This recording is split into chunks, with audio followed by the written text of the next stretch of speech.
It's movie time with John DeSando and his friends online. So everything is gonna be just fine. From the top down to the bottom. He's gonna let you know if you should stay home or if you should go. Might even yell if it's a spectacle. It's Movie Time is produced and hosted by John DeSando. Listen to broadcast shows Fridays at 4:01 and 8:01 p.m. Read reviews and listen to shows online at WCBE.org. I'm John DeSando. And I'm Wayne Ghostman Miller. and and this is It's Movie Time. Yep. Well, you know, some people have accused us in our 4 shows of being Hokum. I know. How does that fit in the title of the movie Well, we just saw? It's kind of basically because there was something mentioned about that our narcissistic, self-centered jerk of an American writer who goes to an Irish kind of a B&B hotel, whatever, to spread his ashes of his parents who honeymooned there. And there was something that the whole thing about the ghost that haunts the place. And he believes, oh, that's just a hokum. Right. You know, that's just folklore. This is typical Stephen King-like Yes, exactly. character who could be King himself. Oh, because a lot of King's characters were writers. Yeah, that's Yep. So this remote Irish hotel Yep. apparently has a witch peopling it, and Adam Scott plays this writer, stone cold perfect. Yes, and very well. And he's the only American really in the whole thing. You know, it's mostly like an Irish cast. And of course the director of the movie is kind of well known recently. He's a young guy. Yeah. And two that I haven't seen that I think was Activity and Oddities. Oddity, yes. Yeah. And another one that he's done that people really like. They were independent, low budget ones, but he's got a flair, and boy, does he have a flair in this movie. Yeah, Damien McCarthy. Yes. And he's the writer of this one. Yes. As well as the director. Yes. And he really kind of knows not only I think a whole main character in this movie is the inn itself. That he's very good. It's almost, in a way, kind of reminded me of that recent one that we did about the possession, you know, that innuendo, I think it was called. Anyhow, no, Undertone. Oh, Undertone, yeah. yes, where his direction, the art design, and also the use of physical spaces.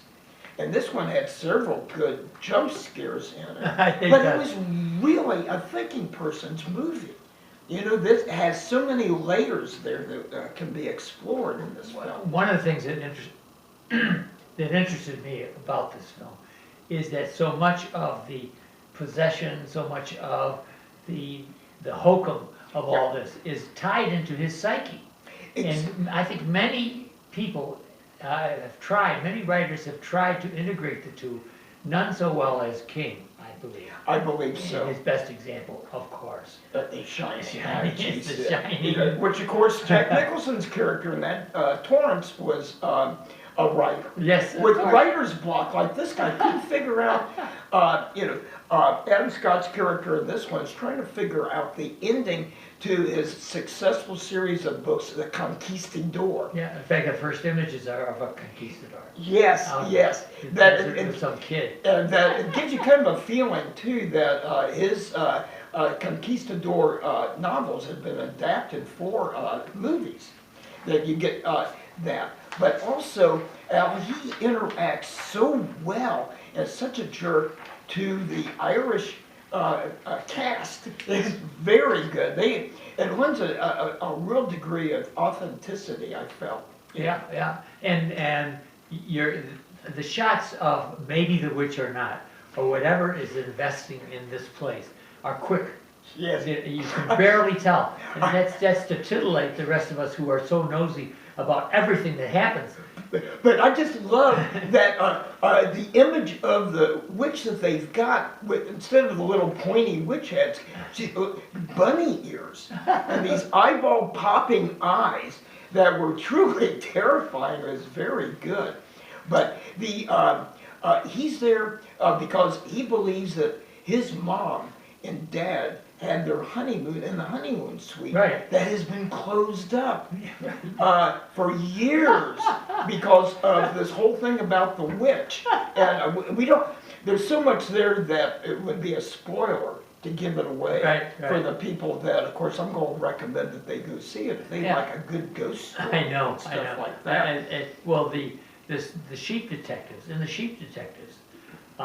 the clueless cop, there's only one cop in this small British village, but he has to be prompted by the voice of Louis Dreyfus. Yes, Julie Louis Dreyfus, the head sheep woman. To explore the inside of this guy's wagon,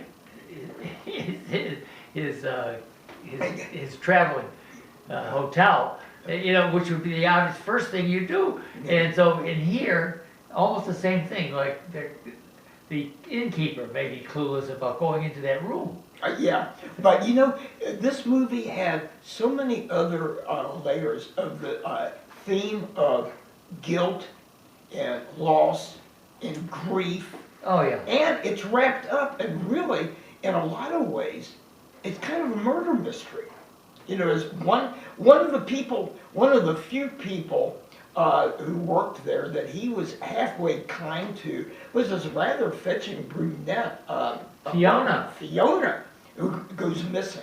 Yes. And so the plot is propelled not only by the whole thing dealing with the witch, but also turns out to be a murder mystery. Well, as you're talking about her, I have the only smart quote in the whole thing. It's not that this isn't smart. Yeah. It's well written, but it's not meant to be anything other than intriguing for those who look. But Fiona says to him, she says to Ohm, his name is Ohm, which I thought was funny. Yes, Ohm Bauman. O-H-M, Right. yes, Ohm Anyway, Bauman. so Fiona says, she sees him in the hallway.